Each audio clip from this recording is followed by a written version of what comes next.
Great. Thank you, Quentin. All right. Welcome, everybody. Catherine, it's great to see you. I hope that you're doing great. Hi. Um, hey, so listen, before I jump too far into this, I just want to go over a few things here. Number one, I guess for of you who do not know me, my name is Dr. Gary Rademacher. I've had multiple practices and I've have a handful of medical training companies and growing.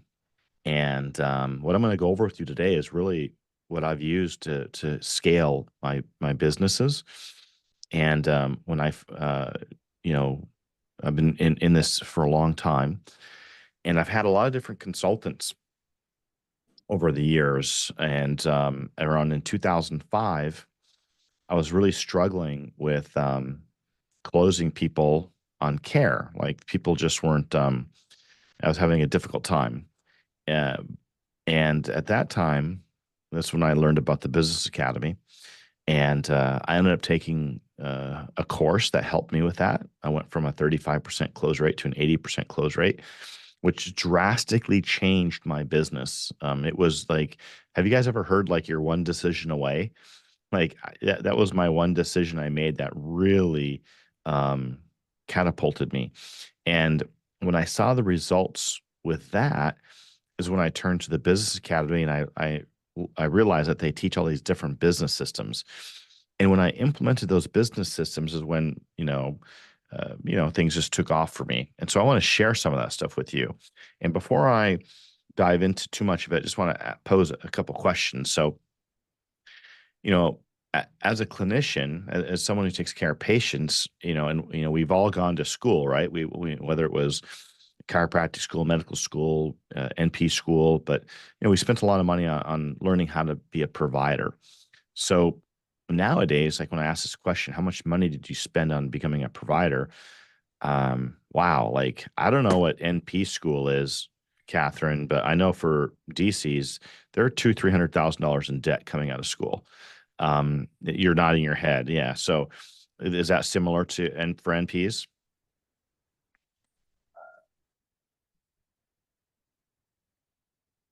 I saw a yes. You're muted, but yeah, I saw a yes. Yes, Yeah.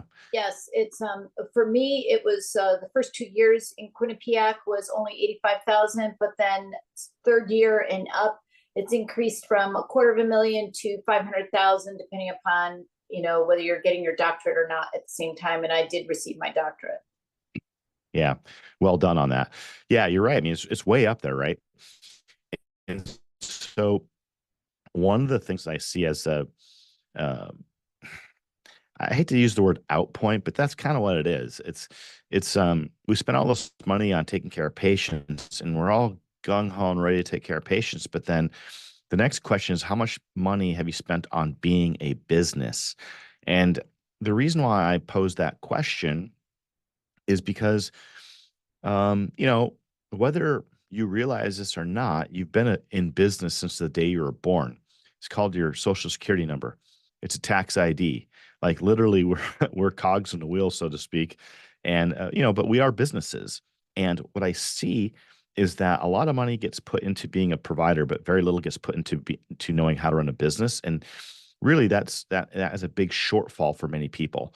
And it's so important because this thing called scaling it really comes down to knowing how to run a business. And so I want to spend some time going over that and using some tools that you can use. Now, I'm going to go over a lot of information quickly.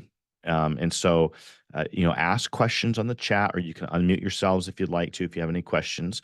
But one thing just to let you know that what's included in being here today is Quentin has helped thousands of practices over like 15 years. I mean, unbelievable how many people that he's worked with. Uh, but included in this is 2 hours, and there's no strings attached. It's 2 hours of strategic planning. There's no cost to that, but because all of us on here probably have different but similar problems, right? Um, and I'm going to go over that in a bit as I go over some tools here. Okay. So just know that, in the chat box, you can reach out to Teresa. and you can set up a time to start that 2 hour consultation. I actually look at strategic planning, and I'll break that down a bit more for you as we go. So one of the tools I want you guys to really hone in on here that we use at the Business Academy is an organizing board. This is an example of an organizing board, and we've got to get organized if we want to scale. No, what happens is if we're not organized, we end up coping all the time. And what I mean by that is you're putting fires out. So let me explain it like this. We have this organizing board. If we look from left to right on the bottom, we have an executive division, we have a communications division, an enrollment division, treasury division, a treatment division, quality control, and marketing. There's 7 divisions in an organization. Okay. Now, I just want you to understand that as we grow, right, you're going to add an office manager. You'll maybe have a production manager. You might have a board of directors. But what's important to understand is that when you first start a practice, and the owners who are on here, I can relate to this, but there's 3 positions that are typically in an office. There's a founder and a dreamer, there's a manager, and there's a technician. There's 3 hats typically worn, broadly. And when you first start a practice, you're wearing all 3, right? You're the founder, the dreamer, right? You got to have a dream, and you're the manager managing things, and you're the technician treating patients and doing everything. And so what happens is you go from one fire to the next. The phones ring, you answer the phone. When you answer the phone and you're talking to a patient, you're in division 1, right? When you go to hire your first staff member, that's human resources. You're in division 1. You're wearing that hat, okay? When you're meeting with a patient for a consultation exam and report of findings, you're in division 2, okay? Collecting money from patients, or working your billing office, or calling an insurance company, you're in division 3. Payroll, accounts payable, division 3.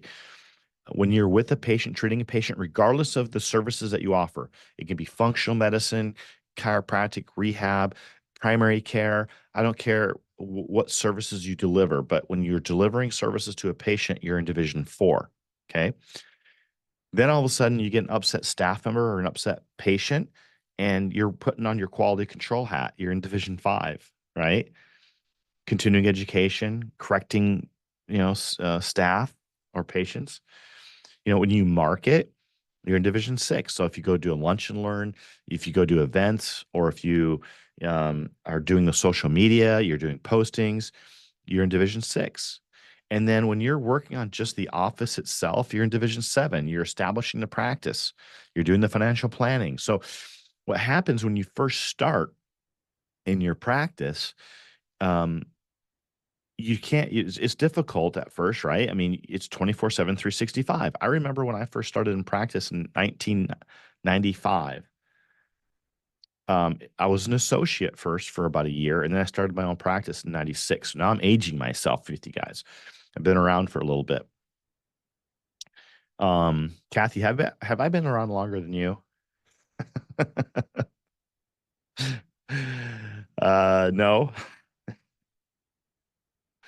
So the interesting thing is, what I realized was, man, there's this glass ceiling pushing down on a provider. Like, if you're always coping and jumping from one thing to the next, it's difficult to grow this thing called your practice, and it's difficult to scale. And really, it's like if you do not organize your practice properly, it's a dream breaker. Your office becomes a dream breaker, because we all have dreams to help more people. I mean, I really do feel like, from a purpose standpoint, we all got into our field to help and serve people, right? That's our gift back to humanity, is to help people from a healthcare perspective. And the world needs it right now. There's never been a better time to be a healthcare provider, because I think that we all intrinsically know that our healthcare system is broken. And so we're trying to bring sanity into this world. Well, the only way that we can actually, I think, really ding the universe in scaling and helping as many people as we can is we've got to get organized. If we are not organized, we will stay small. And I don't think anyone who is on here right now ever thought that, hey, I'm going to start a practice and I'm going to be the smallest practice in town? I don't think anyone on here ever, you know, had a dream like that, right? But every single dream requires action and it requires organization. So the question I want to ask you right guys right now, and I want you to use your chat. I want you to let me know right now, how many divisions are you actually in? If you own the practice and you don't have an executive director, right, you're in division 7. If you ever answer the phones, you're in division 1. If you hire your staff, you're in division 1. If you are doing a consultation, exam, report of findings, you're in division 2. If you are calling the insurance companies or collecting money from the patients or doing payroll or doing, accounts payable, you're in division 3. If you're treating patients, you're in division 4. If you're handling upset staff, patients, you're in division 5. And if you're doing anything marketing in your business, you're in 6. Having said all that, if you guys could play with me and put in the chat box, how many divisions are you in? I wish I had some theme music like Jeopardy. Da, da, da, da, da, da, da.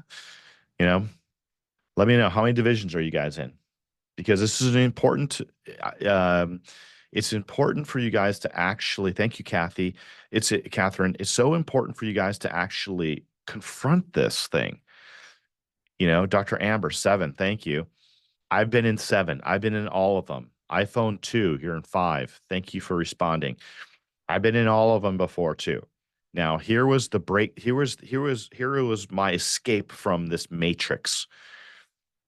I learned how to actually communicate with patients, and I was having a problem in division 2. I learned how to communicate with patients, and then what happened is my conversion rate went to 80%, and all of a sudden, all these new patients coming in, I'm starting on care, and guess what? As I threw these patients into my practice, I saw all these break points in my organization. Like, how many have you ever heard this old saying before? You're only going to get what you can handle. Like, like you've got to prepare yourself. It's kind of like a farmer just doesn't go out one day and and take from the fields. He's got to plant. He's got to sow. He or she's got to like actually work the farm. They got to work the fields to get a crop. You just don't go out one day. Like when you start your practice, you got to work it and organize it to actually pull anything from it to have a harvest. Does that make sense? And if you guys aren't actually organizing these things, then you're not going to get a big crop. In fact, you're going to have years where the hail took out the farm, or you're going to have years where there was a drought. You're going to have years where, maybe there was too much rain. But when you actually learn how to organize, and yes, you're going to cope, but if you learn how to organize while you're coping, that's when you get the bigger crops to come in. That's when your cuppeth overfloweth, so to speak, right? But you got to organize. So for me, when I learned how to work my division 2, I had to hire associates in division 4 because I had so many patients coming in. I couldn't handle all the flow. Okay. I couldn't handle all the flow. Okay. Then I had to hire, an office manager to help me with running division 1, 2, 3. Then I had to hire a production manager to manage 4, 5, and 6. But in essence, the main job that I taught my staff was, your job was to push me up and out of the organization, because what I wanted, and everyone's different here. You have different dreams and goals and aspirations. This is the reason why we did the 2-hour strategic planning call with Quentin. So you can tell Quentin what your dream is and what you want, so that we can put a plan together appropriately if it's a fit. We can't help everybody. We don't claim to, and we don't take everyone on as a client with the business academy. It really comes down to, is there a good fit? And are we lined up? Is your dream, what's your dream, right? So when it's all said and done here, if we put the proper organization in, you'll scale. So but for me, I realized that I wanted to be a dreamer and a founder so I could create more businesses, so I could help more people. So I designed my office so that I had an executive director running it.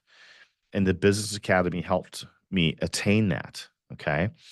Now, in looking at that org board, I want to go over a couple definitions with everyone here. So there's this thing called phase one and phase two.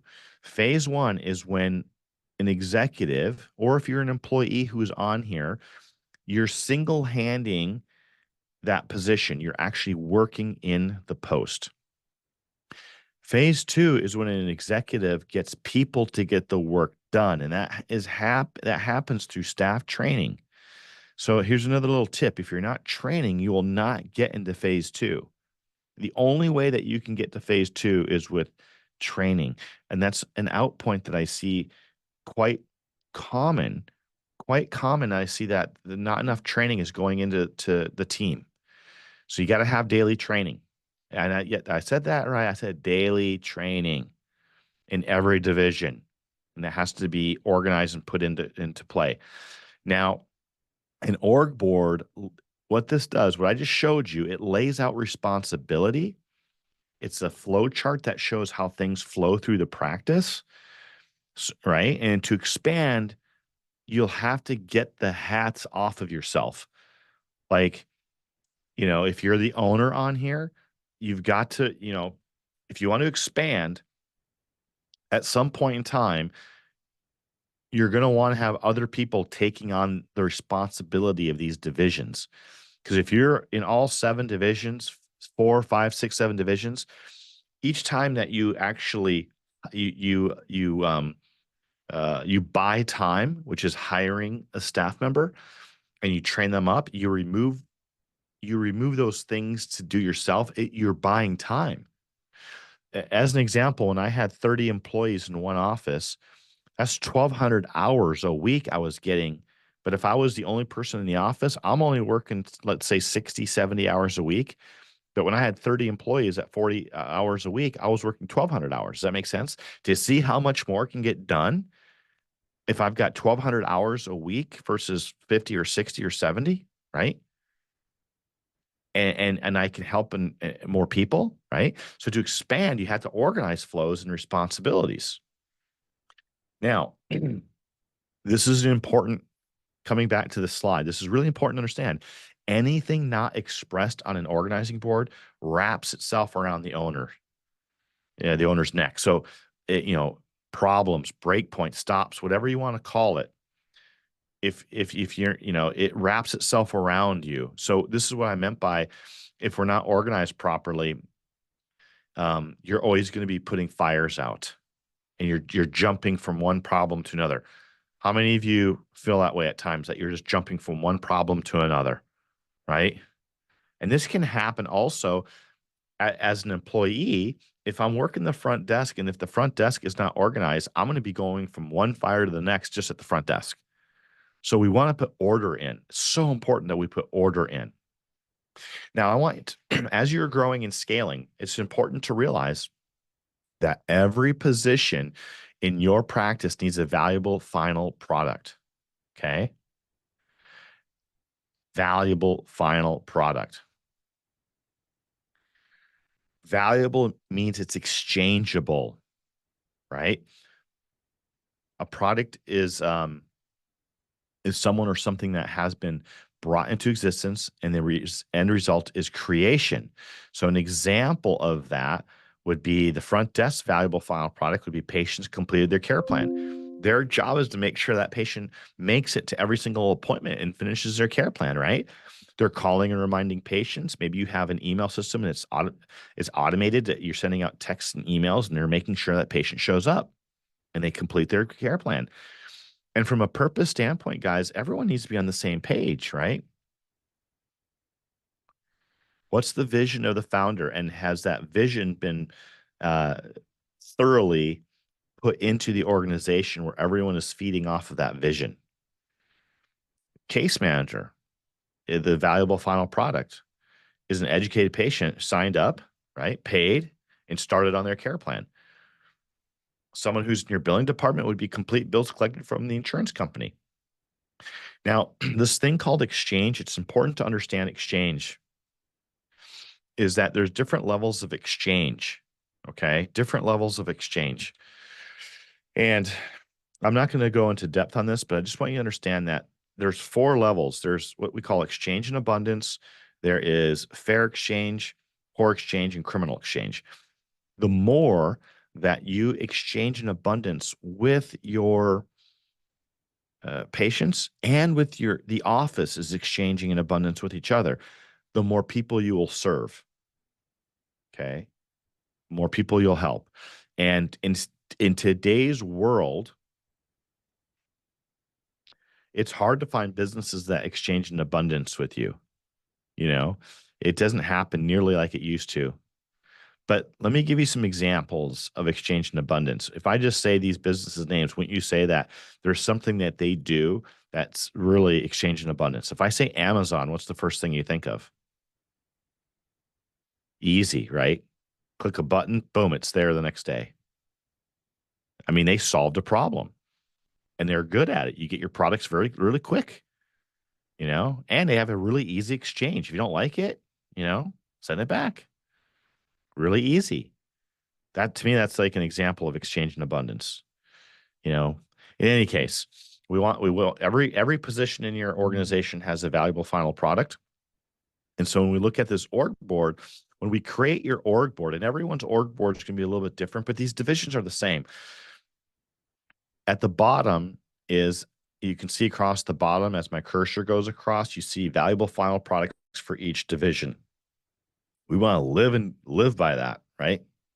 Now, the more that we groove in these valuable final products, there's a good piece of information that's important to always remember, and that's the speed of particle flow will dictate how many people you serve. That's important to understand. Your speed of particle flow, how quickly do you get things done? So let me give you an example of this org board. From a file could be an example of a particle, right? So a file could be a particle. A patient could be a particle. But let's just say that your file is the particle. Patient comes in, that file starts where? It starts at the front desk in Division 1. Then that file gets handed to Division 2, right? Division 2 meets with the patient, right? And then that file might go to Division 4 for the providers to write the orders, and that file goes to Division 3 to write up the care plan and to verify insurance if you're billing insurance, right?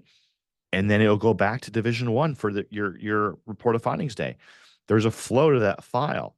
Now, I always use this as an example because I was haunted by this. One of the biggest issues I had in my office sometimes was just that I would schedule a patient or I shouldn't say the case manager would schedule the patient for a report of findings day.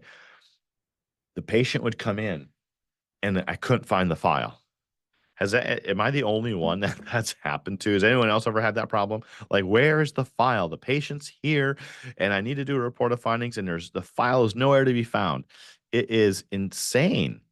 It's insane, right?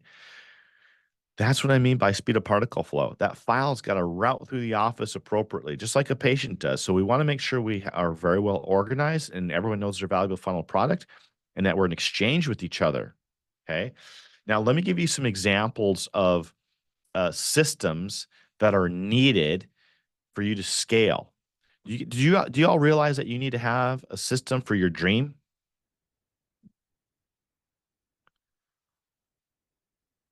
What is your system for your dream? Do you write your goals down every day? Do you look at it quarterly? Or are you someone that does like it's January 1st and you sit down for 15 minutes and you write down your goals for the year and you never look at them again? Your dream has to actually have a system behind it. How often are you looking at your goals? How often are you setting targets? Are you hitting targets? Your dream is a system in and of itself. And one of the biggest things that I've seen as a break point for people is that they make their dreams too small. I, for one, know that I was thinking way too small when I first started my practice. We got to have big dreams. If we want to make a big effect, we got to have big dreams. Okay. Now, marketing. What's your system in marketing? You got to have a pipeline full of new patients coming in. And I would say that's your division 6, right? You've got to have a pipeline full of new patients. Do you have 8, 9, 10 ways to bring new patients in? Do you have that set up? You know, can you weather the storm of a financial crisis? You know, if a COVID comes into town and you can't do events anymore, what ways do you have to get new patients in? If personal injury in your marketplace goes south, do you still have other ways to get new patients in? We want to have the marketing. Whoever gets the most attention wins this game. And so, do you have a good systems in getting marketing? All those different ways that you market, in your marketing, those are all systems. And then when you get those leads that come in, that's a system. How do you manage those leads? Do you have a good CRM? Do you have a good sequence of emails you send out? Do you have a workflow? They say it takes 8 to 12 contacts for a new patient to get them in your office. Have you heard that before? It's 8 to 12 touch points. So you've got to like have a system of how you touch these patients. If they're in your CRM, are you getting reminders of to text them or to email them, or you send a video text, et cetera, et cetera, right? Your sales needs a system. What are your flows for your consultation, your examination, your report of findings? What system are you using? And then you put statistics on all of these, which is the next thing I'm going to discuss. But your money and scaling, lastly, you need to have systems too. So the more that you put systems in, and that's the one thing as far as being an executive, you have to always pursue a never-ending improvement of your systems. That's how you grow over time. Because one thing's for certain, change will occur. Would you guys agree with that? Change is going to occur. You throw AI into this now, guess what? There's systems that you can create with AI built into it that will increase your speed of particle flow. So the more that you're on top of these things, the better. Now, we want to manage our practice by statistics. This is something I'd write down. This is something that's worth writing down. Statistics do not lie. People do. And I'm not here to point fingers at anybody that you're like, hey, you're lying. But statistics is basically a way for you to measure how you're doing, right? And then you can do something about it, right? So some examples of practice statistics would be like at your front desk. You may measure your patient visits or reactivations. In your enrollment, you might track patients started on care. Finance, collections, you're going to measure that. You're going to measure patients completing their care plans in Division 4. Marketing, you'll be tracking new patients in. Like your marketing division alone could have 10, 20 statistics. What's your conversion rate? What percentage of people respond to an ad? You might put statistics on your social media so that you know that, hey, I don't want an ad to go stale. I need to change my ad up every 2 to 4 weeks, et cetera, et cetera. As an executive or an owner of your practice, you might be looking at net profit or cash to bills, right? So you're going to measure your statistics. You're going to run your office and manage by statistics. So when I look at this org board on the very bottom, you're going to see I threw statistics on here. Each division should have statistics to measure its productivity. How productive is it, right? Now, the reason why that's so important is because when I'm managing an office via statistics, now I can predict the future instead of being reactive. When we're not measuring by statistics, what happens is this is when things just come out of left field, and you could have picked up on it if you were tracking statistics, but if you're not paying attention, all of a sudden you have a danger situation or something occurs where it's like, wow, I didn't see that coming. So when you're actually measuring the production of an organization, you can predict your future based on trends. These are all trainings that the Business Academy does. So, as an example, when I look at statistics, and I'll just give you a very gross rundown of this, I can actually there are very specific formulas when you're tracking statistics on a graph. If I have really low statistics or I'm just starting an activity, it's called non-existence. If a number goes from, let's say, 20 to 10, my production's way down from one week to the next, it's a danger condition. If it's slightly down from 1 week, it's an emergency. And what's important to understand is there is a step-by-step process that you can put on the lines to fix these issues. Okay. If I have a slight up, it's normal. If it's steeply up, it's called an affluence. Okay. So if you're measuring things on a weekly basis, I'm telling you, you can have a really, really good game plan. Okay. Note that these slants are for non-existence through affluence and they're used week to week. But statistics have trends as well. So, like if in running in offices, a lot of times I'm looking at 3 week, 6 week trends. And I'm looking to see how things are going. Again, that's how I can actually predict the future. And I know where to put my attention. If all the statistics in each division are up and all of a sudden I see in my division six they're way down, there's a problem with my marketing. Can you see that if I don't fix that marketing problem, it's going to affect my cash to bills issue in division seven. It's going to cause a problem in the future if I don't fix the new patients in. Do you see how I'm predicting the future? Like if my NPI, if my new patients in went down, for a solid 3, 4, 5 weeks, I can predict that my income is going to go down too. It's such a great tool. I tell you, one of the best classes I ever took was learning how to manage by statistics. Okay. Now, I'm going to give you a few examples of various statistical trends and the conditions that would be assigned. So let's take a look at this here. So if I'm looking at this trend right here, this is a non-existence trend. You can see how the number goes from like 58 and it keeps on trending week after week after week and it ends at like 8. That's a trend. This is a major problem. If I look at here's another of what non-existence looks like. If I put someone in a position, let's say I put them in the marketing position, and over time, they're just kind of going from like 8 to 10 to 8 to 10, 8 to 10, 7. That's non-existence. When someone takes over a position, they should grow the area over time. Okay.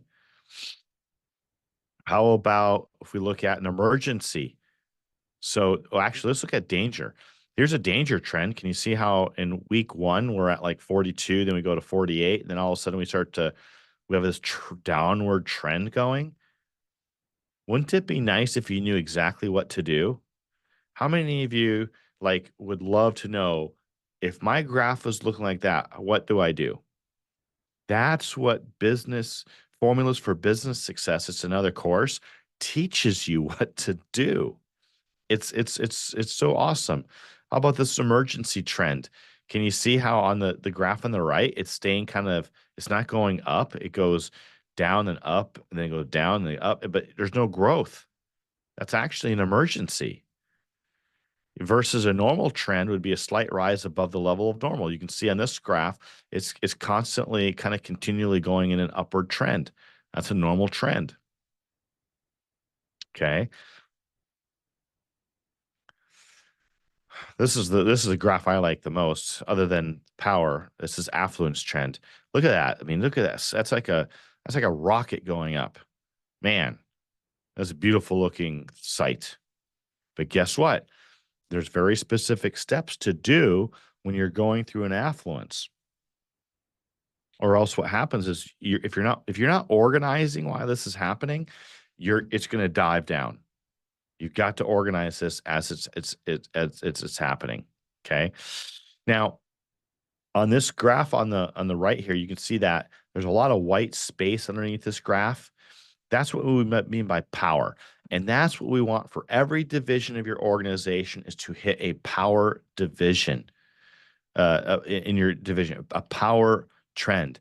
So to define it, power is a trend. It's not judged on a 1 week basis, nor only by a single line on a graph. Power is a normal trend maintained in a high range. Thus, the power condition must be determined by more than 1 week's worth of statistics. It's over time. And so if you're graphing like your marketing area or your case management area, your front desk area, if you can see a lot of white underneath that graph, that's a really good thing. Okay. I know I'm hitting these points. If you have questions, fire away, or you can use the chat box. But you know, In any case, I'm gonna just bypass this slide here and move on to the next one. But my computer is lagging for some reason. There we go. Whoops.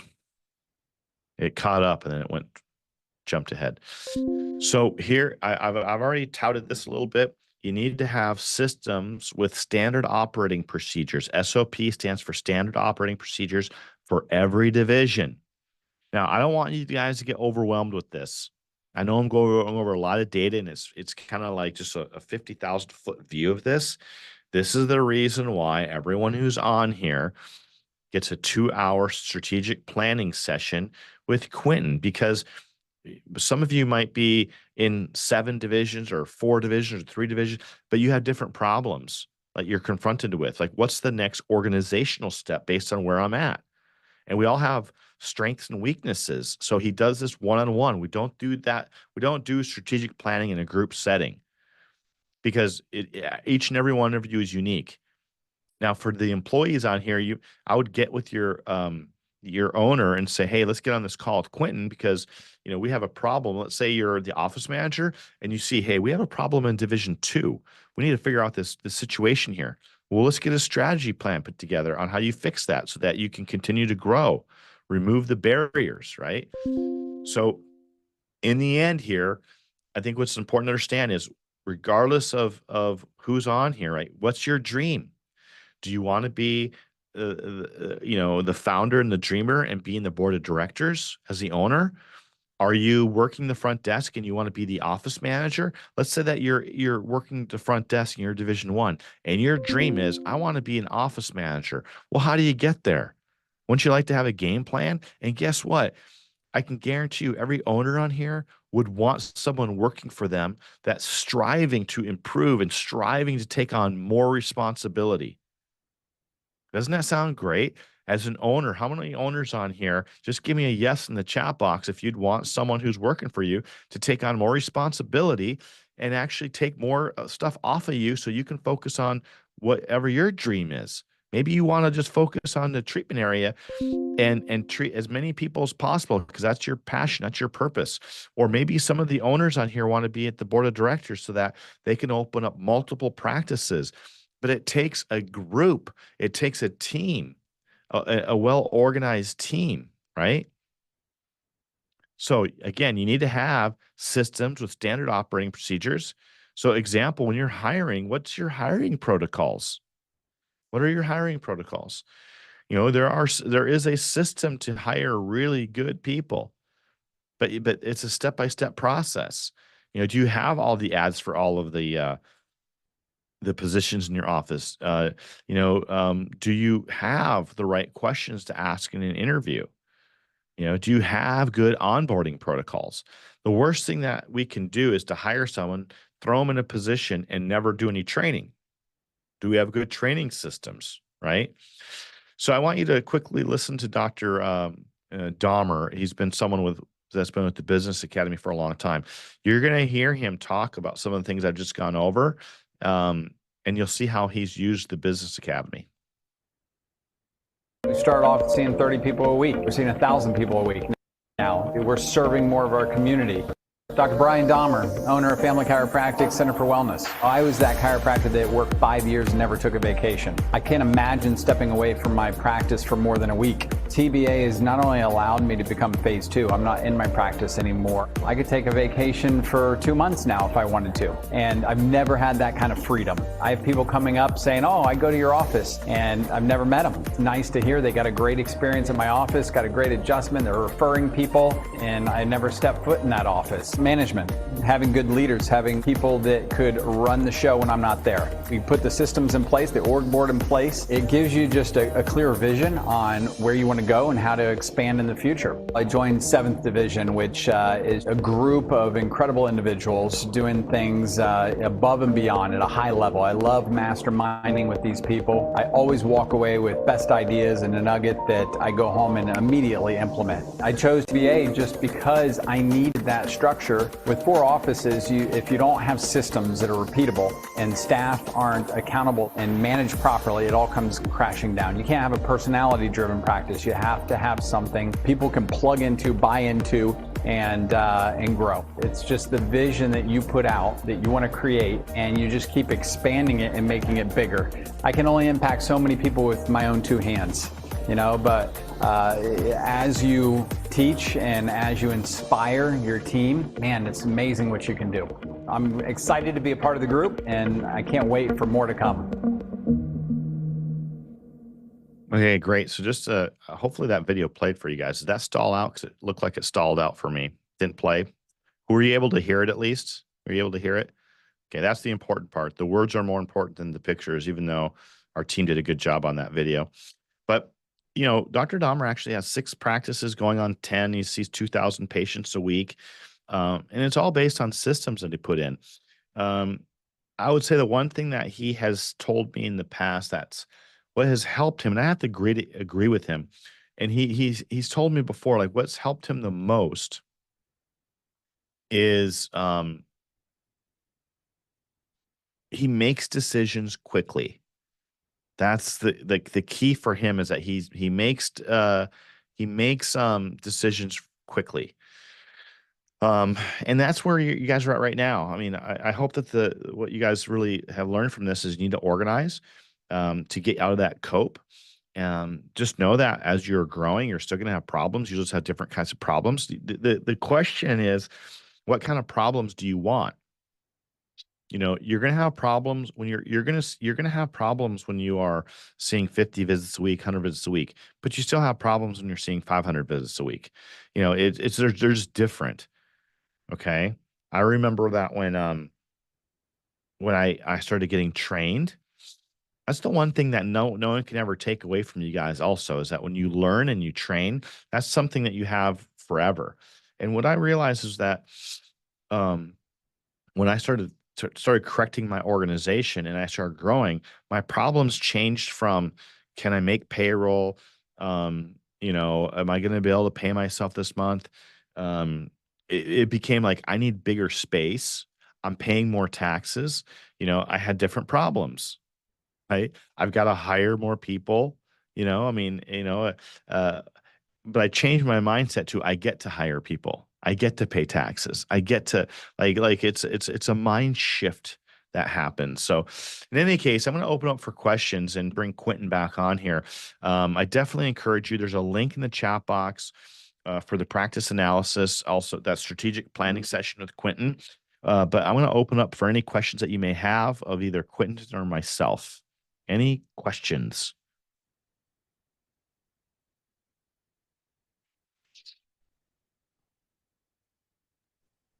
Questions on anything that we went through here as far as, kind of how we set up the practice and the different responsibilities and organizing board and the statistics and so forth.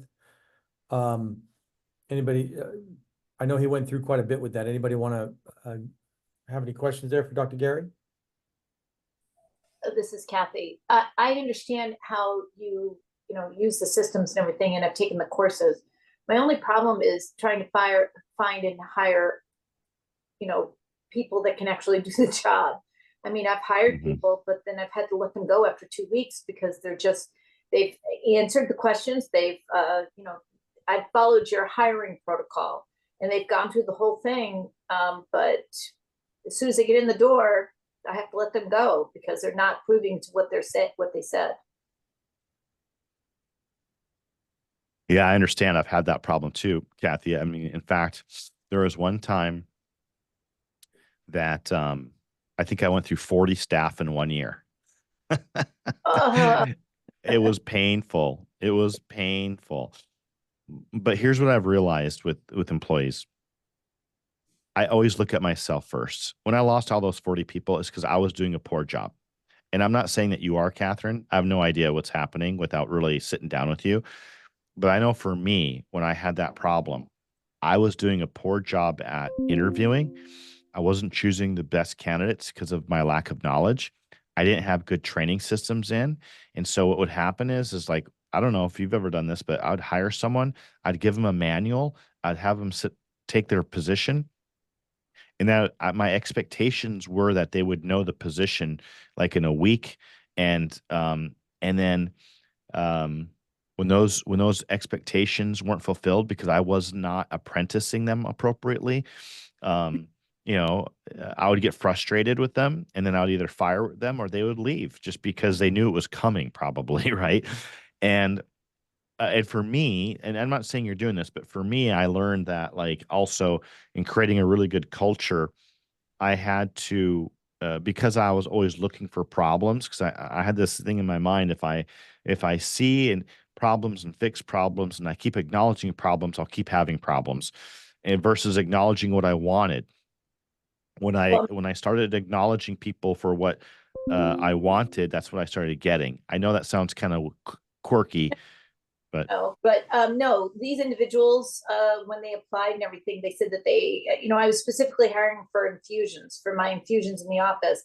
They said they had experience, and then when I had them demonstrate to me, they couldn't perform. So at what level you're claiming that you have, 6+ years of experience should be beyond what you're showing me.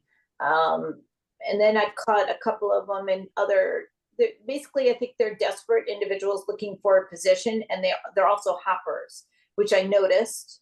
And mhm. I paid attention to that, and maybe this was the place that they could rest their hat. Maybe they are going to be good in this field. So I wanted to give them the benefit of the doubt. So I'm trying not to look at all the negative. I'm trying to find the positive, but I'm also not getting adequate people applying. I'm really basically going through anyone who's putting in an application or interest. They just don't qualify Mhm. for the position. I think maybe because the position is so intricate, so specific, so specified. Sure. I mean, it could be that. What I found in the past for me, if I wasn't getting the type of person, I looked at my ad, and I had to tweak my ads to get the right person to come in. Sometimes if you're not as just you may not be as descriptive as you need to be, Okay. and you're not painting as good of a picture as what the position is, that brings in a lot of people that normally wouldn't come, right? And so I would get with your coach Yep. and actually be like, hey, like, let's restructure our ads here, because what's coming in and when I'm interviewing, which, number one, sometimes people don't even have a problem where they don't get people to respond. So the fact that you're getting people to respond is a good thing. Now it's just fine tuning your ad. Once you fine tune your ad, you're still going to get some people who are coming in that are maybe not qualified, but you'll get some better qualified people in with a better ad. Now it just becomes asking the right questions, right? And really getting a skill set of picking that right person based on how they interview, based on the questions that you ask.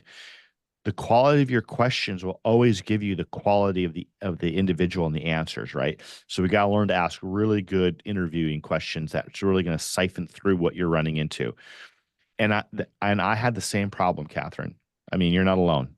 Um, I had to learn that the hard way. Well, Kelly wants me to find somebody that is me. Good luck. You're a gem. You're a gem. That's really hard.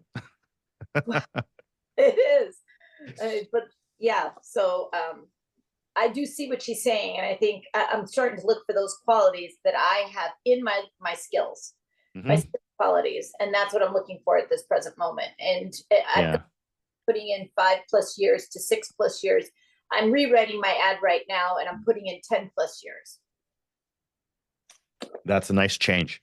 Yeah, keep tweaking things, and you'll find that you're going to hit that sweet spot, and this won't be as a big of a problem for you. I bet within 3 to 6 months, it'll be a different problem then, right? You won't be dealing with this anymore.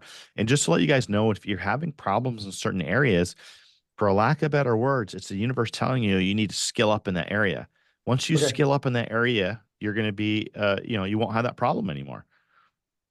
Well, we So, other, hired a marketing person, and I hired somebody for billing, so I know I'm doing it right. It's just a matter of finding the right person. yeah, yeah, I agree. Other questions, and just hey, as you're coming up with questions, reminder: we have our convention this weekend. Thursday is going to be a rock star day where we're doing a lot of report of findings trainings with, we're doing associate doctor training, nurse practitioner training on the consult exam report of findings. We have a fantastic convention on Friday, Saturday, and for those of you who's coming, is anyone coming that's on here? Okay, if you raise your hand, make sure you bring your masquerade mask. You got a big party going on. I think I saw Dr. Amber Williams. Yeah, I see the name Dr. Amber Williams on here, but you're coming, so make sure you bring your masquerade mask. All right. Any other questions? I have a question. Yes. I heard everything you said to Dr. Is it Catherine? So my question is, as far as me having still a fairly new staff, what is a reasonable, because I hear 2 weeks and these numbers, but what is a reasonable timeline as far as you training? Because in our head, we want you to get it immediately, and to them, it does take time. But what is a reasonable time to give them to train and learn the position? Well, that depends on the position. It depends on the position. And to answer the question on training, you're always going to be training them. It's never going to stop. But the question I think really is how quickly do you post them? And and again, it depends on the position. Like if I have a case manager that I'm training versus a front desk person that I'm training, it's different because the skill set is different, right? So an example of a case manager, I might spend, I'm going to have them go through the sales process. They're going to see it. They're going to be a patient. They're going to see it. And then I'm going to train them on how to do a consultant exam. And that might be 1 to 2 weeks for them to be able to do that. And then on the report of findings, it might be another 2 to 3 weeks. So it might be, 4 to 6 weeks before they take their first patient, on that type of a position. But your front desk, you can put them in the position fairly quickly, but maybe there's a 2-day onboarding where they're going through all of your office policies and you're onboarding them as a staff member. Then I put them in the position. I put them on I make sure they understand what their valuable final product is. I apprentice them, and then I put a statistic on them, and then I say, "Hey, go." And then we're meeting we're training every day. You sharpen the axe every day. You do mini trainings during every day, and then you do one big training a week. Does that make sense?